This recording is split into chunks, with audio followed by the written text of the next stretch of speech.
The devil conspiracy এই মুভিটির ঘটনা এমন একটি পিশাচকে নিয়ে যাকে কিনা স্বর্গ থেকে বিতাড়িত করে নরকে পাঠিয়ে দেওয়া হয়েছিল। আর এরপর সেই নরক পিশাচটি নিজের উপর হওয়া প্রতিশোধ নেওয়ার জন্য একজন মহিলাকে গর্ভবতী করে এবং তার মধ্যে থেকে দ্বিতীয়বার জন্ম নেয়। আর তার জন্য সে কি করে সেটি এই মুভিতে দেখানো হয়েছে। মুভিটির শুরুতে দেখানো হয়েছে লুসিফারকে স্বর্গ থেকে বিতাড়িত করে নরকে পাঠিয়ে দেওয়া হয়, কারণ সে স্বর্গের দেবতাদের স্থান ও পাওয়ারকে হাতিয়ে নেওয়ার চেষ্টা করেছিল। লুসিফারকে যে স্বর্গ থেকে বিতাড়িত করে নরকে পাঠিয়ে দিয়েছিল তার নাম হলো মাইকেল। মাইকেল হলো স্বর্গের দেবদূত। মাইকেলও লুসিফারের পেছন পেছন নরকে এসে উপস্থিত হয় এবং নিজের সর্ড অব স্পিরিটের দ্বারা তাকে সেখানেই বন্দী করে দেয়, যাতে সে কখনোই আর সেখান থেকে বের না হতে পারে। মাইকেল যখন সেখান থেকে চলে যাচ্ছে তখন লুসিফার তাকে হুমকি দিয়ে বলে যে আমি একদিন নিশ্চয়ই ফিরে আসব, তবে এমন স্বর্গদূত হয়ে নয়, আমি আসব তোমাদের মৃত্যু হয়ে, আর তখন তোমরা সবাই আমার সামনে মাথা নত করবে। এই কথা শোনার পর মাইকেল সেখান থেকে চলে যায়। এই করেই একের পর এক দিন কাটতে থাকে এবং দেখতে দেখতেই লুসিফারের নরকে বন্দী হওয়ার শত শত বছর পার। যেই জায়গায় লুসিফার এসে পড়েছিল সে জায়গার মানুষেরা একটা চার্চ তৈরি করে ফেলে। তাদের মনে হয় যে কোনো না কোনো দিন হয়তো লুসিফার নরক থেকে সেই রাস্তার মাধ্যমেই ফিরে আসবে। এরপর আমরা বর্তমান সময়কে দেখতে পাই, যেখানে লরা নামের একটি মেয়ে একজন প্রফেসরের সঙ্গে দেখা করে। সে প্রফেসরকে বলে আপনি দয়া করে আমার থিসিসগুলো পাশ করে দিন। তখন প্রফেসর তার সঙ্গে ফ্লার্ট করতে থাকে এবং রাত্রে নিজের বাড়ি যাওয়ার জন্য তাকে ইনভাইট করে। লরা তার ইশারা বুঝে যায় ও সেখান থেকে সোজা চলে যায়। লরা সেখান থেকে বেরিয়ে একটি চার্চে উপস্থিত হয়, যেখানে কিনা একটা এক্সিবিশনের অনুষ্ঠান হতে চলেছে। আর এই এক্সিবিশনে জিসাসের রক্ত এবং কাপড় সবাইকে দেখাতে চলেছে এবং তার ডিএনএ স্যাম্পলও প্রকাশ করতে চলেছে। আর ঠিক এই কারণেই চার্চের বাইরে বিশাল একটি লম্বা লাইনের সৃষ্টি হয়েছে। হাজার হাজার লোক সেখানে উপস্থিত হয়েছে, কারণ বিগত 5 বছরে মাত্র কয়েকবারই জিসাসের রক্ত এবং ডিএনএ স্যাম্পল দেখানো হয়েছে। লরা হলো একজন স্টুডেন্ট এবং সে তার কলেজে ডেভিল আর এঞ্জেলের উপর একটি থিসিস লিখতে চলেছে। আর ঠিক এই কারণেই তার পরিচয় থাকে ফাদার মার্কনির সাথে। ফাদার মার্কনি তাকে ভলেন্টিয়ার বলে একটি কার্ড দেয়, যার ফলে সে খুব সহজেই চার্চের ভিতর প্রবেশ করে। এই কাপড়টি দেখার জন্য চার্চের বাইরে শত শত মানুষ ভিড় করে, কারণ এই কাপড়টি পরিয়েই জিসাসকে শুলিতে চড়ানো হয়েছিল। এরপর মার্কনি লরাকে লুসিফার আর মাইকেলের কাহিনীর উপর নির্ধারিত কিছু তথ্য দিল। তিনি লরাকে একটি স্ট্যাচুর কাছে নিয়ে যায় এবং গল্প বলতে শুরু করে। এরপর মার্কনি সেখান থেকে চলে গেলে লরা একটি চেয়ার নিয়ে সেই স্ট্যাচুর সামনে বসে হুবহু একই রকম মূর্তি আঁকতে থাকে। স্কেচটি আঁকতে আঁকতে সন্ধ্যা হয়ে যায়। এদিকে একজন সন্দেহজনক মহিলা লুকিয়ে চার্চের ভিতর প্রবেশ করে এবং সেখানেই এদিকে লরা যখন স্কেচ বানাতে থাকে তখন তার মনে হয় যে লুসিফারের মাথাটি হয়তো নিজে থেকেই নড়াচড়া করছে। এজন্য লরা সেটিকে কাছ থেকে দেখার চেষ্টা করে। আর তখনই একজন সিকিউরিটি গার্ড আসে আর বলে এখন এক্সিবিশন বন্ধ হতে চলেছে, কারণ সন্ধ্যা হয়ে গেছে, তাই তোমার এখান থেকে চলে যাওয়া উচিত। লরা সিকিউরিটি গার্ডটির কথা মতো তার পেছন পেছন সেখান থেকে বেরোতেই যাবে, ঠিক তখনই সে দেখতে পায় সেই সন্দেহজনক মহিলাটি, যার নাম লিস, সে সিকিউরিটি গার্ডটিকে প্রাণে মেরে ফেলে। চোখের সামনে জলজ্যান্ত মৃত্যু দেখে সে ভয় পেয়ে যায়। সে দৌড়ে সেখান থেকে পালাতে যায়, কিন্তু সে দেখে চার্চের প্রত্যেকটা দরজা বাইরে থেকে কেউ বন্ধ করে রেখেছে। সে কিছুতেই চার্চের বাইরে বেরোনোর পথ খুঁজে পায় না, তাই সে চুপচাপ একটি আলমারিতে লুকিয়ে পড়ে। অপরদিকে লিস নামে সেই রহস্যময়ী মহিলাটি একটি তলোয়ার নিয়ে জিসাসের সেই প্রোটেকশন শিল্ডটাকে ভেঙে ফেলে, যার মধ্যে জিসাসের কাফনটি ছিল, আর সেই কাফনটিকে চুরি করে নেয়। ঠিক তখনই ফাদার মার্কনি চলে আসে এবং লিসকে আটকানোর চেষ্টা করে, কিন্তু লিস তাকে ধাক্কা মেরে ফেলে দেয় এবং তার শরীরে একটি ধারালো তলোয়ার গেঁথে দেয়। ভেতর থেকে লরা এই সমস্ত দৃশ্য নিজের চোখে দেখছিল, কিন্তু সে কিছুই করতে পারছিল না। এরপর দেখা যায় সেই মহিলাটি মানে লিস একা নয়, তার পুরো গ্যাং এসেছে সেই কাফনটি চুরি করার জন্য। এরপর তারা যখন কফনটিকে নিয়ে সেখান থেকে চলে যাবে, ঠিক তখনই লিস লরার হার্টবিট শুনতে পায়। আর সাথে সাথেই নিজের দলবল লোকজন নিয়ে লরাকে আটকে ফেলে। তারা তাকে প্রাণেই মারতে যাবে, এই সময় লিজ বলে যে লুসিফার হয়তো তাকে বেঁচে রেখেছে। আর মার্কনি দেবদূত মাইকেলের কাছে অনবরত প্রার্থনা করতে থাকে।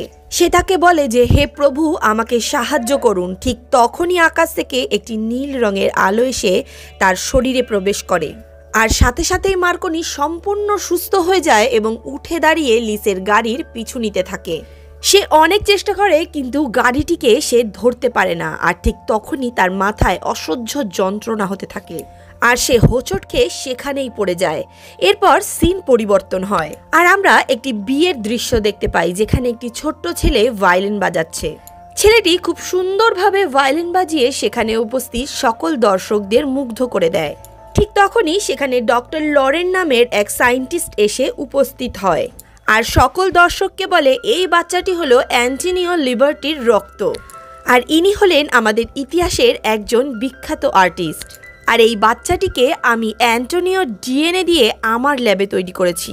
ডক্টর সবাইকে বলে যে একবার ভাবেন যদি আপনাদেরও সন্তান ইতিহাসের বিখ্যাত লোকেদের মতো হয়, যাদের কথা আমরা এখন ইতিহাসে পড়ি, তাহলে ভাবুন এই ব্যাপারটি আপনাদের কাছে কতটা গর্বের হবে।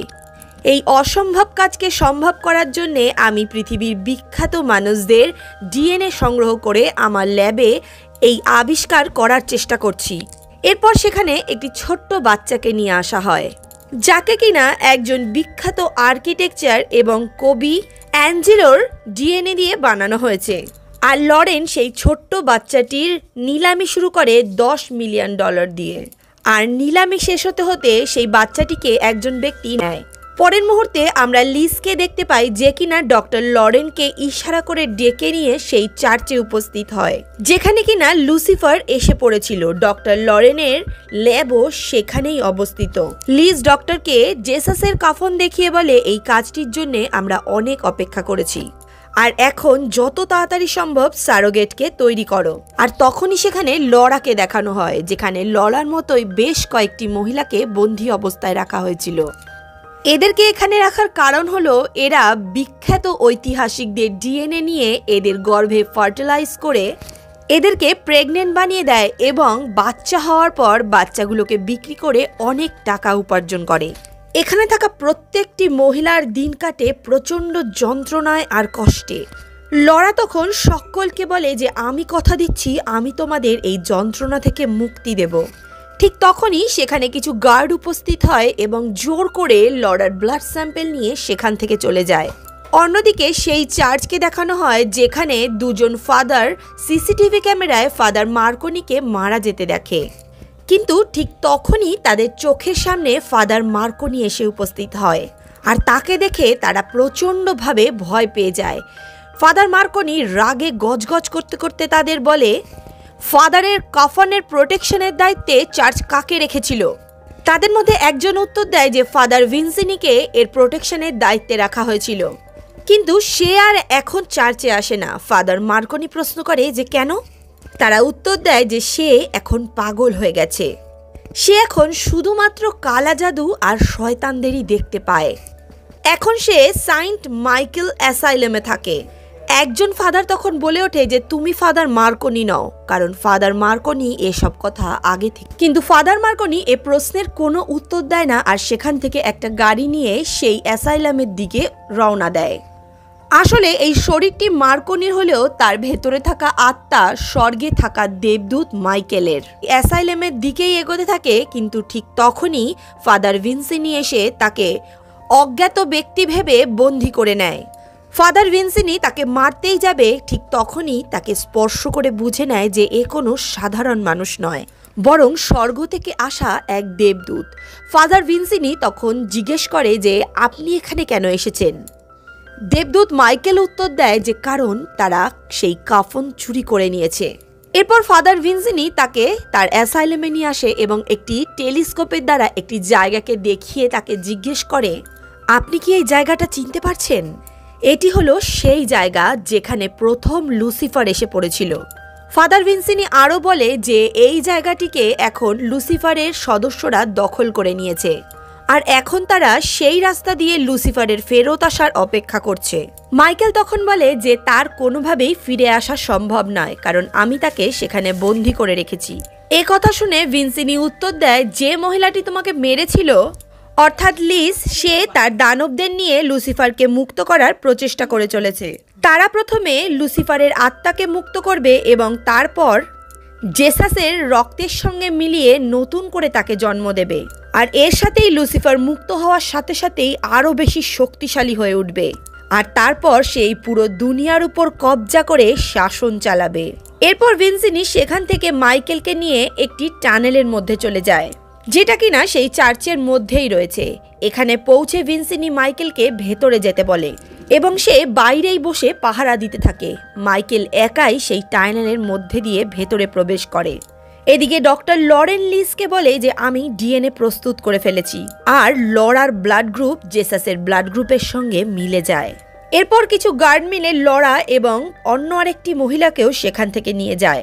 লরা বাঁচার জন্য গার্ডের উপর হামলা করে, কিন্তু সে তার কিছুই করতে পারে না। সেই গার্ডসরা লরাকে নিয়ে ল্যাবে যায় এবং ডাক্তার তাকে শান্ত করার জন্য একটি ইঞ্জেকশন পুশ করে। এরপর তার ইউট্রাসের মধ্যে জেসাসের এগ ফার্টিলাইজ করে দেয়। এরপর গার্ডরা লরা এবং আরেকটি মেয়েকে পিলারের সঙ্গে বেঁধে দেয়।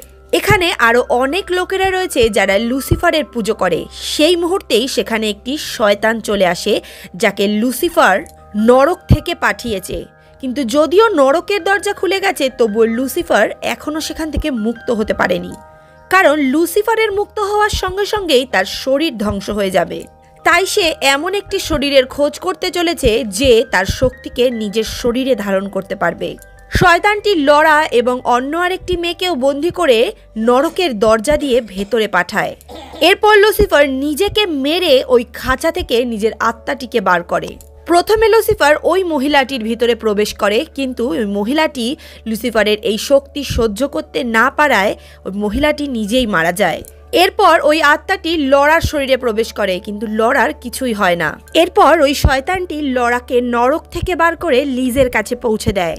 লিজ এবং তার বাকি সাথীরা লরাকে বেঁচে থাকতে দেখে খুবই খুশি হয়।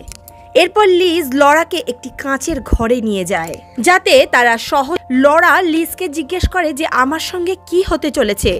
তার উত্তরে সে তাকে জানায় একজন নতুন এবং শক্তিশালী জিসাস তৈরি হতে চলেছে। এরপর মাইক ভেতরের গোপন রাস্তা দিয়ে সেই জায়গায় ঢুকে যায় যেখানে জিসাসের কাফনটি রাখা আছে। কাফনটিকে মুড়িয়ে সে তার ব্যাগে ঢুকিয়ে নেয়, কিন্তু তখনই সামনে রাখা মনিটরে সে লিজকে দেখতে পায়। আর ঠিক সেই মুহূর্তেই সেখানে ডক্টর লরেন চলে আসে। এরপর মাইকেল সেখানে একটা বড়সড় ব্লাস্ট করে এবং লরাকে ছাড়াতে চলে যায়। লরার কাছে পৌঁছে যেতে লরা তাকে ফাদার মার্কনি ভেবে খুবই আনন্দিত হয় এবং তাকে বারবার জড়িয়ে ধরতে যায়, কিন্তু মাইকেল তখন রেগে যায় আর বলে আমাকে জড়িয়ে ধরো না, আমি মার্কনি না। এটা শুনে লরা খুবই ভয় পেয়ে যায় এবং দৌড়ে পালিয়ে যায়। তখনই কিছু গার্ড লরাকে ধরার জন্য তার পিছু নিতে থাকে। মাইকেল তাদের কাছ থেকে তাকে লুকিয়ে একটি রুমে নিয়ে যায়। লরা মনে করে যে তারা মার্কনির বডির সঙ্গেও কিছু করে। এরপর মাইকেল লরাকে নিয়ে টানেলের রাস্তায় চলে যায়, কিন্তু হঠাৎই সেখানে একটি শয়তান চলে আসে এবং লরার উপর হামলা করে। মাইকেল শয়তানটির উপর গুলি করে, কিন্তু শয়তানটির তাতে কিছুই হয় না এবং সে মাইকেলের উপর হামলা করে, আর মাইকেল তখন অজ্ঞান হয়ে যায়। এরপর লিজ সেখানে তার গার্ডদের নিয়ে আসে এবং লরাকে সেখান থেকে নিয়ে চলে যায়, আর তাকে আবার সেই কাঁচের ঘরে বন্দি করে নেয়। শয়তানরা মাইকেলকে একটি শিকল দিয়ে বেঁধে ফেলে, কিন্তু মাইকেল কোনোভাবে সেই শিকলটি ভেঙে ফেলে এবং সেখানে পৌঁছে যায় যেখানে নরকের দরজা আছে। আর সে যখনই দরজাটা খোলে, নরকের শয়তানরা তাকে ধরতে আসে, আর সে তখনই নরকের দরজা দিয়ে ঝাঁপ দিয়ে দেয়, আর তখনই সে নরকে গিয়ে পৌঁছায়। সেখানে যাওয়া মাত্রই একজন শয়তান তার উপর হামলা করে, কিন্তু সে তাকে মেরে তাড়িয়ে। লরা তার বাচ্চাকে ছবিতে দেখে আনন্দ পায়, তবে সে দেখে তার ত্বক আগের থেকে অনেক বেশি অন্যরকম হয়ে গেছে। লিজ তখন তাকে বলে তোমার নিজেকে আগের থেকে বেশি খেয়াল রাখতে হবে, যাতে তুমি সুস্থভাবে তাকে জন্ম দিতে পারো। লরা তার উপর রেগে যায় এবং বলে তুমি আমাকে অপহরণ করেছো, তারপর অনিচ্ছা সত্ত্বেও আমাকে গর্ভবতী করেছো, আর এখন বলছো আমি যাতে নিজের খেয়াল রাখি। শয়তানরা যখন মাইকেলের কাছ থেকে চলে যায় তখন সেখানে কিছু মানুষ আসে। মাইকেল তাদের জিজ্ঞেস করে, তোমরা তো মানুষ, তবে এখানে কি করছো? তারা তখন মাইককে জানায় যে আমাদের লুসিফারের জন্য এখানে বন্দি করা হয়েছে। তখন মাইকেল তাদের প্রতিশ্রুতি দেয় যে আমি তোমাদেরকে এখান থেকে ছাড়াবো, কিন্তু তার আগে তোমরা আমাকে আমার তরোয়াল এনে দাও, আমি মুক্ত হওয়ার পরে তোমাদেরকেও মুক্ত করব। এইসবের মধ্যেই লুসিফারের আত্মা লরার ভেতর থেকে বেরিয়ে আসে এবং আবারও তার কান দিয়ে তার মধ্যে ঢুকে পড়ে, কিন্তু মাইকেল নরকেই বন্দী হয়ে থাকে। আস্তে আস্তে লরাও পরিবর্তন হতে থাকে। অনেক সময় ধরে লুসিফারের আত্মা তার মধ্যে থাকার জন্যে তার সব চুল পড়ে গেছে। এদিকে লরাকে ভালো করে দেখাশোনা করার জন্য তাকে অক্সিজেনের একটি সিলিন্ডারে রাখা হয়, যেটি কাঁচের তৈরি ছিল। লুসিফার লরার শরীর থেকে বেরিয়ে নরকের একটি শয়তানের মধ্যে প্রবেশ করে। এরপর সে মাইকেলের কাছে যায় এবং বলে, খুব তাড়াতাড়ি জেসাস এবং আমার শক্তি দিয়ে আমি এই পৃথিবীতে ফিরে আসব। এরপর পৃথিবীর সমস্ত মানুষকে মেরে তাকে আমার গোলাম বানাবো আর এই পৃথিবীতে রাজ করব। তখন নরকে থাকা মানুষগুলো লুসিফারের কথা শুনে নেয় আর তারা বুঝতে পারে যে মাইকেল সত্যি বলছে, সে একজন দেবদূত। মাত্র সেই পারে লুসিফারের হাত থেকে এই পৃথিবীকে বাঁচাতে। আর তারা মাইকেলের সেই তলোয়ারটি তার কাছে এনে দেওয়ার সিদ্ধান্ত নেয়, কিন্তু তখনই সেখানে নরকের দৈত্য চলে আসে। যখনই শয়তানরা মাইকেলকে মারার জন্য আসে তখনই সে তার তরোয়ালটি পেয়ে যায়। সেই মানুষগুলো অনেক কষ্টে তার তরোয়ালটি জোগাড় করেছিল। এরপর মাইকেল একটি দেবদূতের রূপ নেয়। সেখানে থাকা শয়তানগুলি দৌড়ে সেখান থেকে পালায়। তখন মাইকেল মানুষগুলির কাছে শপথ নেয় যে আমি খুব শীঘ্রই তোমাদের কাছে ফিরে আসব এবং তোমাদের মুক্ত করব। এরপর মাইকেল আবারও নরক থেকে বেরিয়ে মার্কনির শরীরে প্রবেশ করে। এদিকে লরার ডেলিভারি হয়ে গেছে এবং লিস তার বাচ্চাটিকে নিয়ে সেখান থেকে চলে যায় আর নরকের দরজা খুলে লরাকে নিচে ফেলে দেয়। এরপর লিস সেই বাচ্চাটিকে নিয়ে ওই সব লোকেদের কাছে যায় যারা লুসিফারের পুজো করত, আর তারা সবাই লুসিফারের কাছে মাথা নত করে। তখনই নরকের এক শয়তান সেখানে চলে আসে আর ধারালো ব্লেড দিয়ে একের পর এক সবাইকে মেরে ফেলে। তারা ডক্টরকেও মেরে ফেলে, শুধুমাত্র লিস বেঁচে যায়। এরপর মাইকেল নরকের দরজা থেকে আওয়াজ আসতে শুনেই সেখানে যায় এবং ঝুলন্ত অবস্থায় লরাকে দেখতে পায়। মাইকেল এবং লরা লিসের কাছে যায় এবং লিসকে ধাক্কা মেরে ফেলে দেয় আর লরা তার বাচ্চাকে নিয়ে নেয়। মাইকেল তার বাচ্চাকে নিয়ে সেখান থেকে চলে যেতে বলে। এর মধ্যেই নরকের দরজাটি খোলাই থেকে যায় এবং একে একে নরকের সব শয়তানরা বাইরে আসতে শুরু করে। তখনই মাইকেল সেখানে একটি বোম ফিট করে এবং পুরো জায়গাটি ব্লাস্ট করে ধ্বংস করে দেয়। এরপর নরকের দরজা বন্ধ হয়ে যায় এবং সব শয়তানরা নিচেই থেকে যায়। ফাদার ভিনসিনি জেসাসের কাফানটি তখন আবারও চার্চে রেখে দেয়। এরপর মাইকেল নরকে যায় এবং প্রতিশ্রুতিবদ্ধভাবে সে সেখানে আটকে থাকা সব মানুষদেরকে উদ্ধার করে। মুভিটির একদম শেষে আমাদের অনেক বছর পরের ঘটনা দেখানো হয়। এখানে আমরা লরার ছেলেকে দেখতে পাই এবং সেখানে আমরা লিসকেও দেখতে পাই। সে এখন তার সমস্ত শক্তি হারিয়ে লরার বাচ্চার পেছন পেছন ঘুরে বেড়ায়, কারণ লরার ছেলের মধ্যেই লুসিফার দিন দিন বেড়ে উঠছে। পরবর্তী সিনে লরার ছেলেকে যখন লিস লুসিফার বলে ডাকে তখন আমরা সেই বাচ্চা ছেলেটির ভিতরে লুসিফারের আত্মাকে দেখতে পাই। আর এর সঙ্গে সঙ্গে মুভিটি এখানেই শেষ হয়।